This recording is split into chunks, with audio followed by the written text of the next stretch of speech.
Hey, everybody. This is Bill Kenney, CEO of Focus Lab, a global B2B brand agency. Today, I'm back with another episode of the Debrief. As a reminder, the Debrief series is all about meeting with our past clients and discussing their rebrand, pulling back the curtain, and really talking about what it's like to go through a rebrand.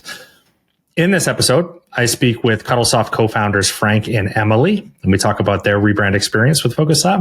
A few highlights from the show today are discussing what it was like to go through a rebrand during COVID. That's always interesting. Discussing what it is like when you have to sign off on your final design when you're going through a rebrand process. It is scary, hint. And then finally, there was a really nice highlight in today's show about the power and impact and even the surprise to most that words bring to a rebrand exercise. So I hope you enjoy this valuable conversation.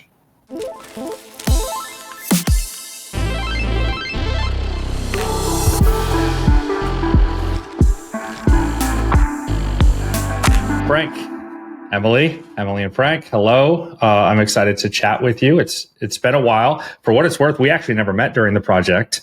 So this is the first time we're meeting, which is cool. I'm excited to chat with you. And we're going to talk about the Cuttlesoft rebrand. But first, can you just take a minute, introduce yourselves, and just let people know like what Cuttlesoft is and what you all do? Hey, I'm Emily Morehouse. I'm the Director of Engineering and one of the co-founders of Cuttlesoft. And I'm Frank Valcarcel, the Director of Operations and also one of the co-founders. And Cuttlesoft, for those who don't know, it sounds like it's a fabric software company, but it's not. It's a software engineering and consulting agency. We focus on product development, and we like to think that we deliver the refreshingly human touch to software development. Yeah, which we'll talk about because I think that was part of the rebrand, right? I was actually just reading through your launch blog because I was trying to figure out the date of the actual launch. And I read through it again to kind of relive that moment of your launch. So we'll talk about what you're trying to get out of that. So let's talk about some of those dates. But first, Cuttlesoft is how many years old now? 8, which we can talk about because okay. The brand launch was supposed to occur around our 7-year anniversary.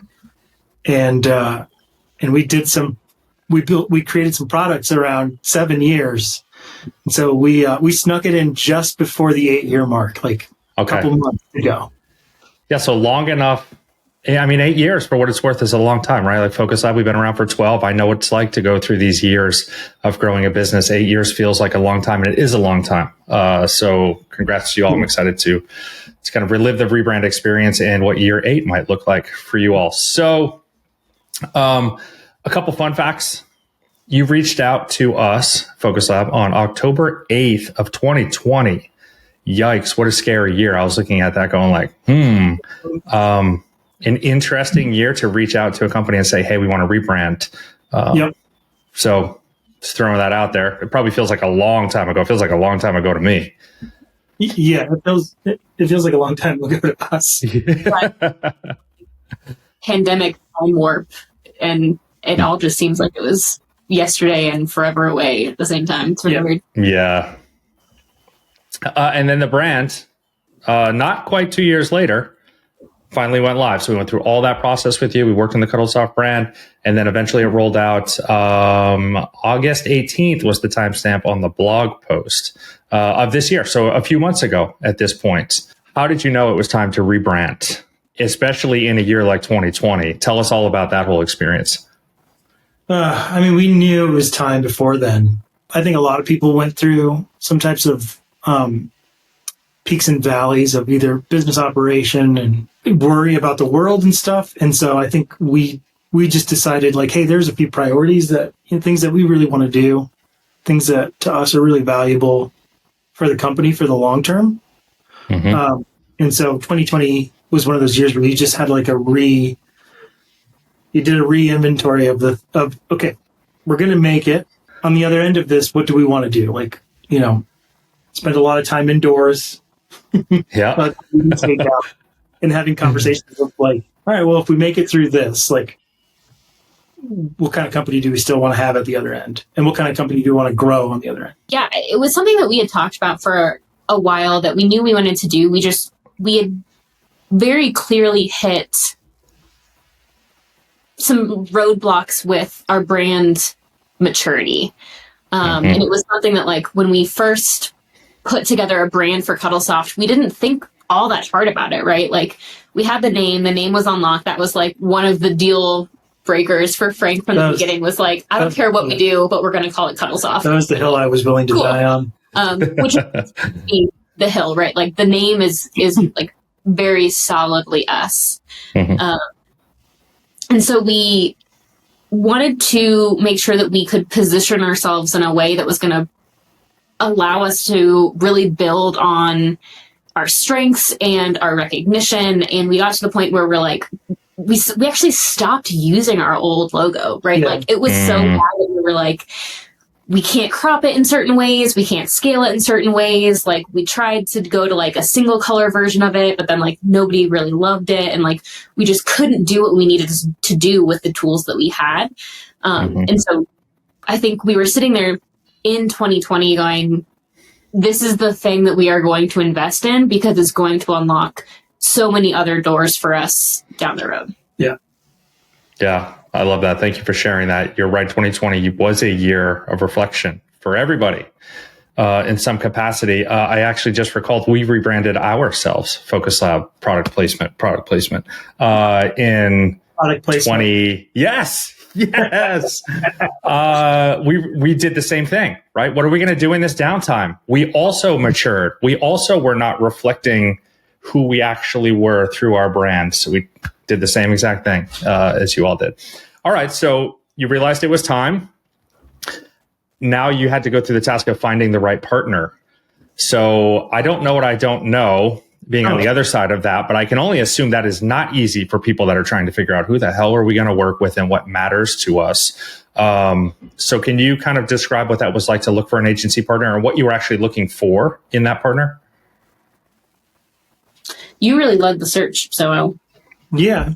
It was it was a fun experience, because like, I think it created like a whole new perspective and empathy for like what our clients go through.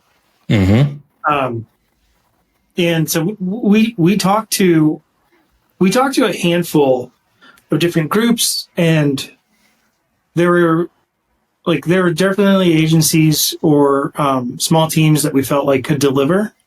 But we weren't feeling, the vibe wasn't there. And, so something you don't know, I think Will does know this. But I had reached out to Focus Lab like a couple years before when we were thinking about it. Oh, wow. Yeah. And I didn't get a response. What? So I told I Will won't even speculate why that is. Yeah. I told Will the story. He said something about, the form on the website, which we've experienced ourselves. So we know that's a challenge. Yeah. And so I was like, her and I just weren't feeling the vibe. We weren't feeling like the synchronicity with we had whittled it down to one team, and there's just something that felt off. And we were like, listen, this is going to be one of the largest investments we make in the business, without, any clear like ROI necessarily. This is going to be something that we need a really good partner, because like, you really don't know, like you kind of come in with subjective assumptions, like things that we have built up over, at the time, was it 5 years of being in business? You don't know how it's going to turn out. And so I was like, you know what? I'm going to send Focus Lab another like form submission, another email. Maybe they'll reach out to us this time. And you did. And my first conversation with Will, I was like, this is the connection. This feels right. It seems like they do business similar to how we do business. It seems like they care to a level very similar, deeply to like how we care. And then from that moment on, it was like, all right, I got to convince Emily that forget all of the work and all of the conversations and meetings we've had. We're starting over. How was that, Emily? I think it was really clear from the first moment that I had a chance to meet the team that the focus was solely on like the excitement of the brand and like, how are we going to work together and just like do great work?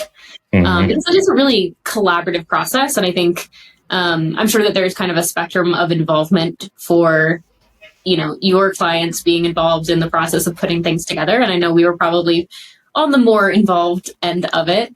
But we never felt like we were being sold to. We never felt like we were being told what we wanted to hear. And it was that sort of like stripped down honesty of like, you have to be able to be completely honest about like your gut reactions to things, how it's making you feel. And we knew from day one that was what we were getting. So, additional fun fact, Focus Lab is deep in the process of writing a book. And I am literally coming off the chapter last night about writing about how you select the agency you want to work with. And at the end of that chapter, I spent a whole section on talking about a people fit. And I used the word vibe in there. And this idea of like, you have to trust your instincts. Because as much as you don't want it to come down to that, sometimes it comes down to that. And that's not a bad thing, right? Like, you're going to be wedded to these people for a period of time with that level of investment. You should have a feeling, quote unquote, vibe that makes you feel good about where you're going with it. The other stuff is table stakes, which is what we always say. The craft, the quality of the work, all that stuff should be expected. But what's that thing that tips you over the edge? They're great people. They align to our values. They seem like us as a business, which I did want to quote something that is on that blog post that I saw on your site when I was reliving the project today. And I was like, oh man, they got me with these words. On that blog post, you say, and this feels so much like Focus Lab too. I'm like, yes. You say, for a long time now, we've understood that Cuttlesoft is a service business first and a technology business second, that our partners don't care how much we know until they know how much we care. Yes, that's exactly right. And I'm glad that you saw that in us as well, because we feel the same exact way. For us, it is about the experience. It's not about, have I cooked you a good steak? Yes, you've cooked me a good steak. It has to be about more than that. Right. Yeah. So we work through that process with you. Awesome. We went on a little tangent there, but I think that was worth going on. No, it's okay. I mean, this is something that I preach a lot of, like I tell my team all the time that like what we deliver is code, but we're really in the business of trust. Yes. Yep. Well said. And let's continue. Let's stay on our soapbox then for a minute. It will be businesses like ours that care about that then lead. We lead the way, and we're the ones that build. I do believe this. We're the ones that lead and build the way forward, because we're able to focus on, what do you want to call it? Greater good. We've got better morals. It's not really about that, but it is, we understand what is most important. We're able to elevate above the craft, because it has to be more than just that. So you saw that in us. So we started working together. Yay. I'm really glad you reached back out. That freaking form, I got to tell you, like when that thing was doing whatever it was doing and people were like, hey, I reached out, never heard back from you. And then I continued, like even, whatever, years later, I'm like, oh my God, who knows who reached out that thought that we were not everything we just said right here, which is a people first caring type of company. I'm glad you reached back out. So let's get into the project then. So we start working together. I only have 2 questions here, but we can kind of take this in any direction. The first question I want to ask you is, what was the most challenging part of the rebrand? If you had to narrow it down to a single thing, what did you find the hardest?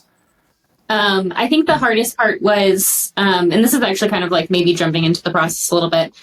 For me, the hardest part was knowing when to push a little bit further and like not accept something that didn't feel 1,000% right. Mm-hmm.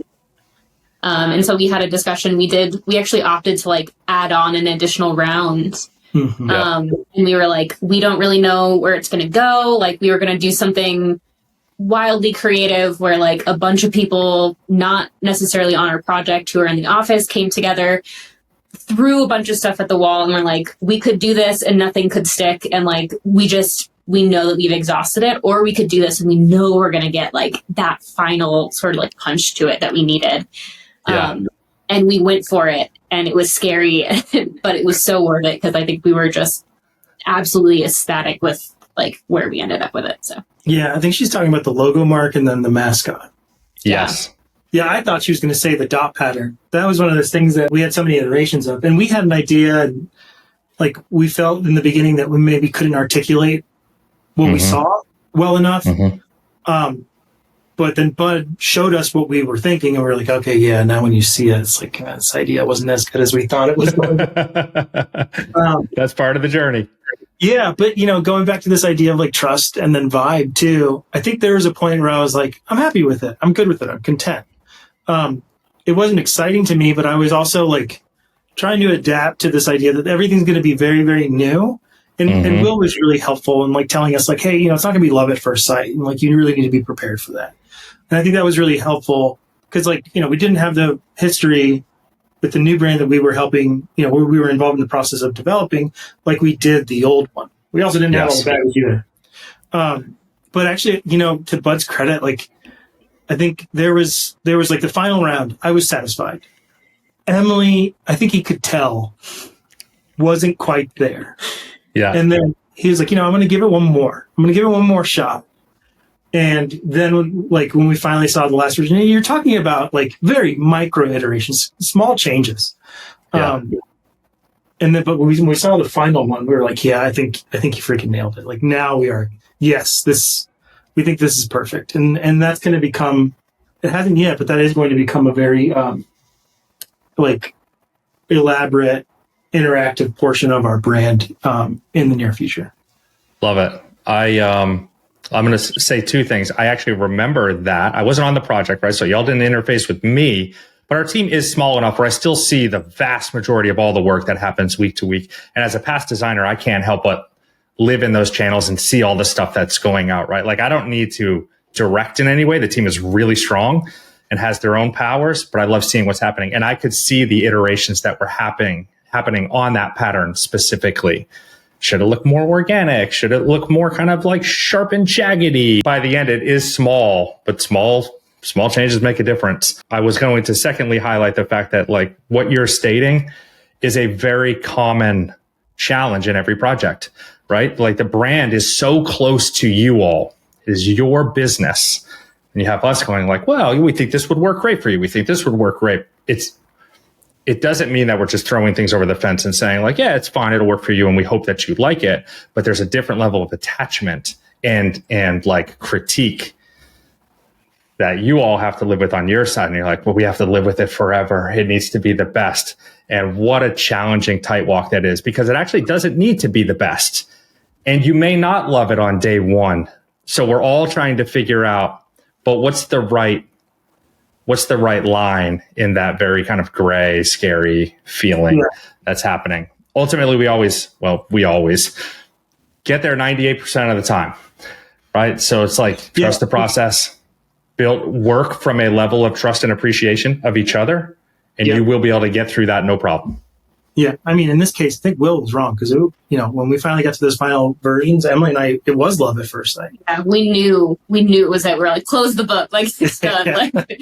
Yeah. But I think you bring up a really good point. And it's something that I've been sort of reflecting on is like, I think as we went through the process, it was like a surgeon-like level of precision to sort of like make that cut and detach ourselves and like who we are from the brand, right? And I think we had to kind of balance that of like, it still has to feel authentic and it still has to feel like us, but we have to sort of like let it be its own thing on its own. So yeah, well said. It is surgeon level, and everybody's surgical cut is in a different spot too.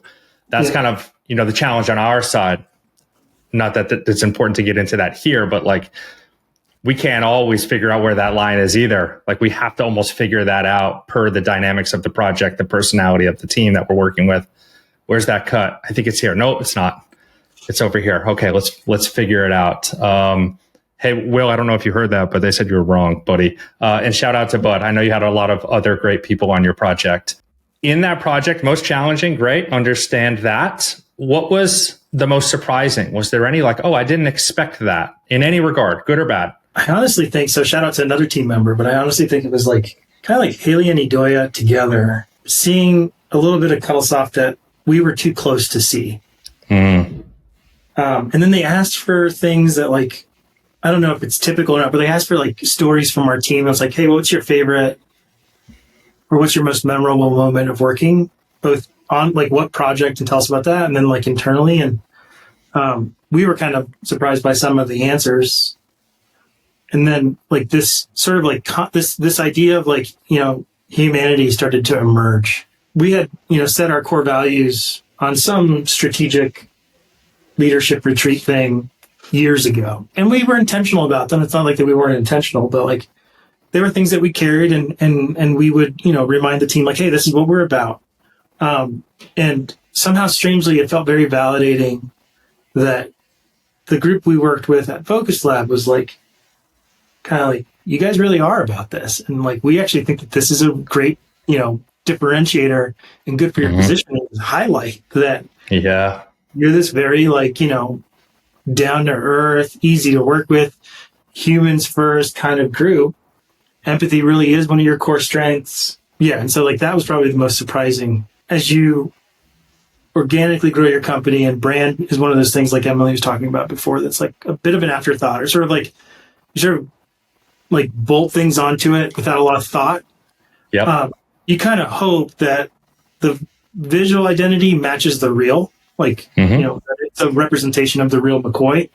And in this situation, like this experience, like we really got that, but we got the validation to know like, hey, what we had built really is a resemblance of like what we intentionally wanted to. And now our brand identity reflects that as well, which is really nice.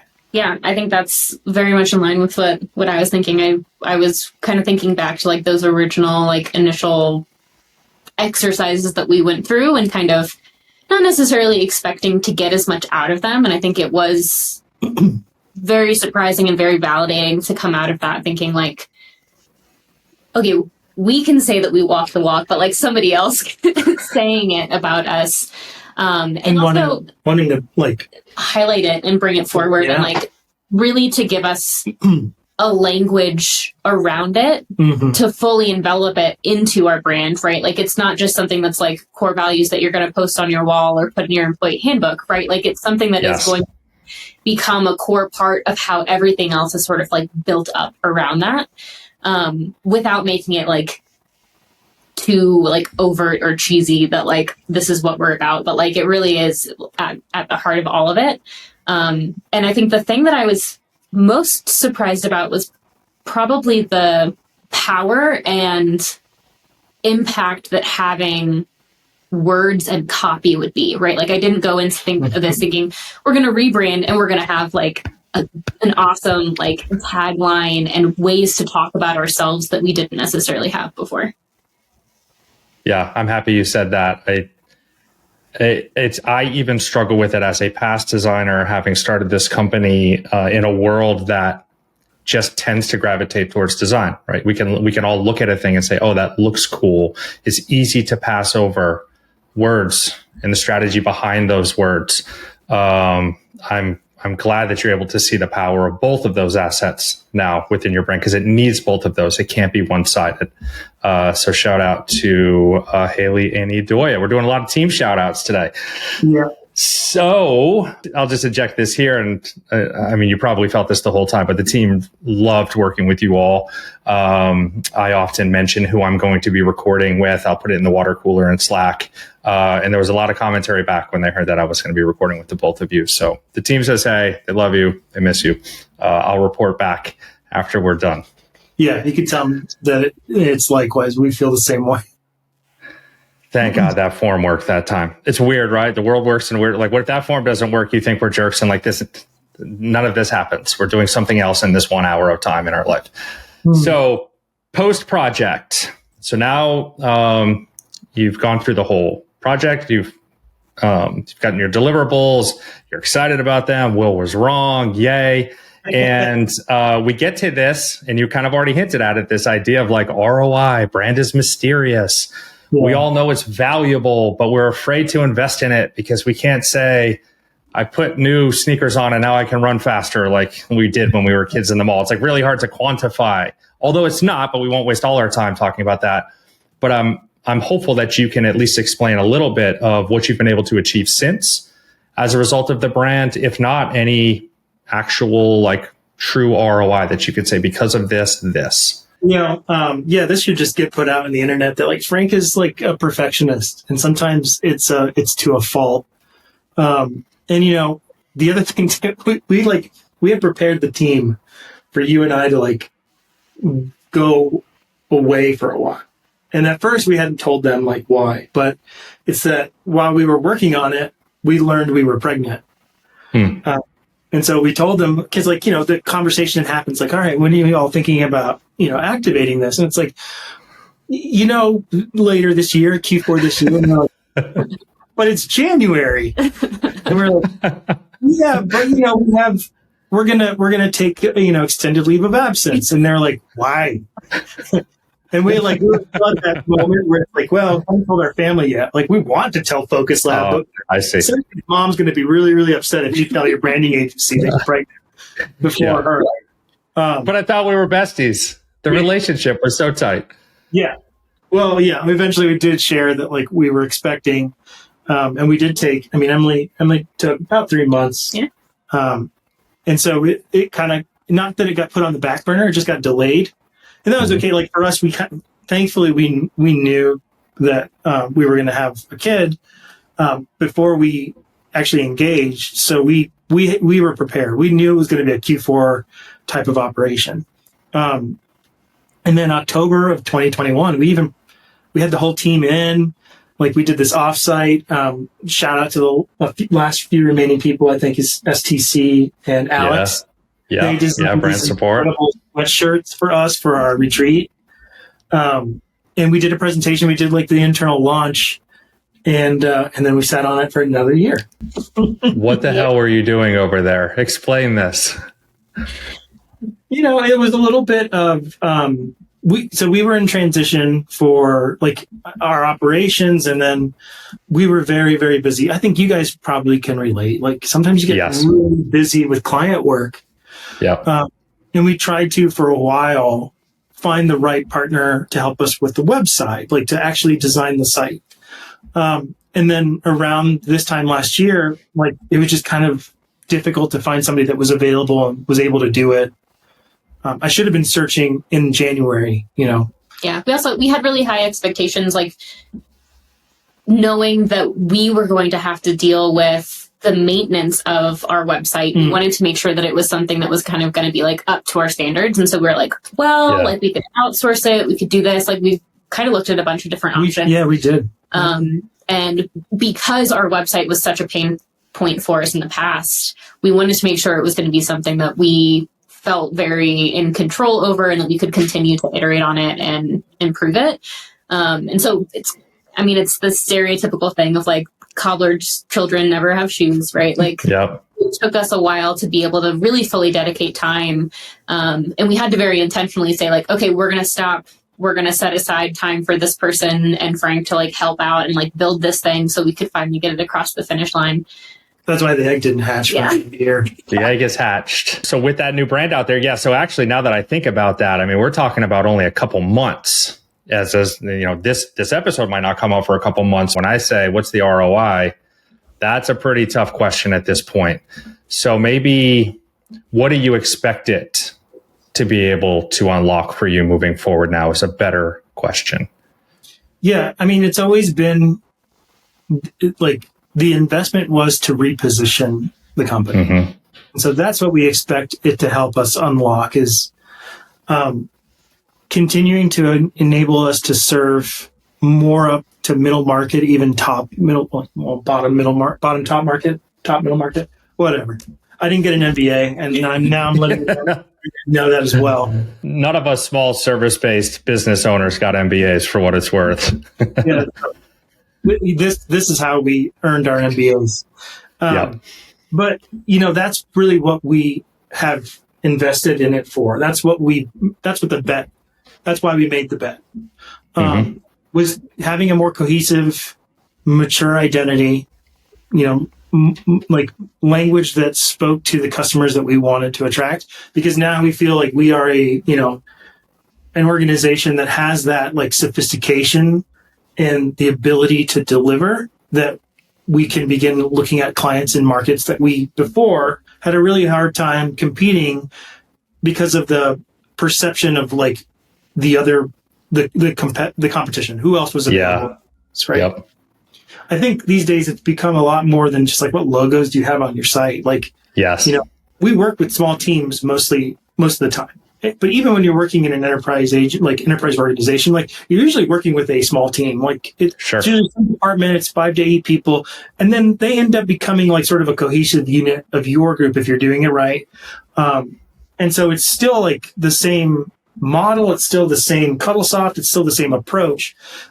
It's just now that hopefully the brand is positioned in a way where clients like that have more of a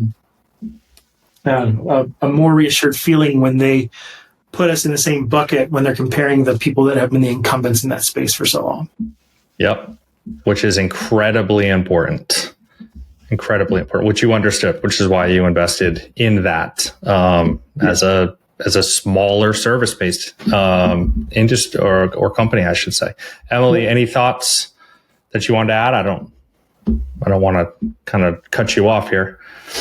No, I think that like what I expect to see is solidifying that more like immediate trust with folks. Like when our brand speaks to that is like the first impression, and it kind of like starts us up a few more rungs on that ladder. Just like as soon as you start a conversation with somebody, it's just setting a foundation at a different level than what we had before.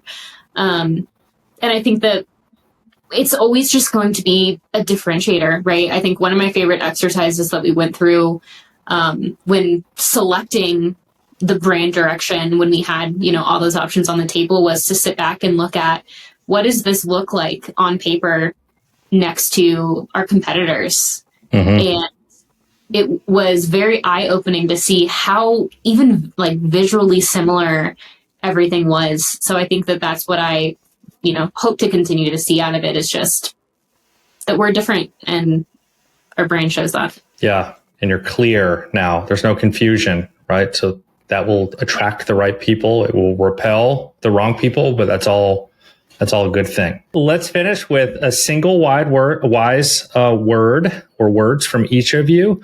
So if you were sitting down, friend, family, colleague, et cetera, and they were saying, hey, I'm considering going through a rebrand, what would you tell them? You've shared a lot of those points, but what would you distill down to and say, hey, if you're going to do that? The preface is like, you have to find the right partner first, right? You have to have that relationship and that foundation.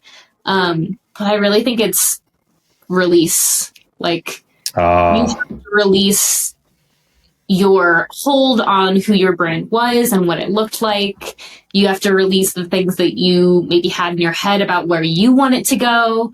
Those kind of like preconceived notions that you have. And for us, we knew who we wanted to be and we knew what we wanted to come through, but we had to let it come organically, right? Like I remember we walked in the door and it was like, all right, what's staying? Like, what do you have a hold on? And we're like, we're keeping the name and you can't use the color navy blue. And that was it. Everything else came out of the process. And we would have tried to steer it in a different direction if we hadn't just let everything else go and just let the process be the process. Mm-hmm.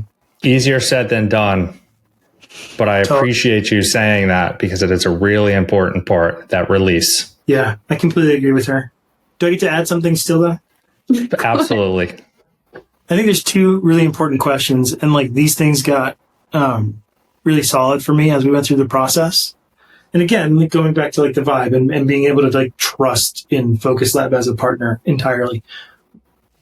I would ask people two questions. What do you think your brand is saying about you when you're not there? Like, what does it say about you?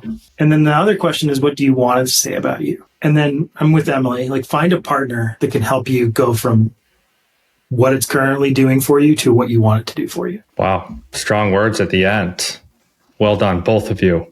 No prep on it. Frank comes with the slam dunk at the end. Hey. Thank you for spending time with me. Oh, this was a blast. It was a good conversation. I really appreciate it. Again, people need to hear from the voices of people that went through it. It's easy for me as the leader of a brand agency to say brand's important and make sure you do this and make sure you care about that. It's more authentic when the people that actually have just gone through it once share their perspectives on what that was like. So thank you for doing that. We loved working with you. We're going to be cheering you on until the cows come home. And then, I guess that's it. The end for now. Yeah. Well, back at you, man. And the rest of the team over there. It was a joy.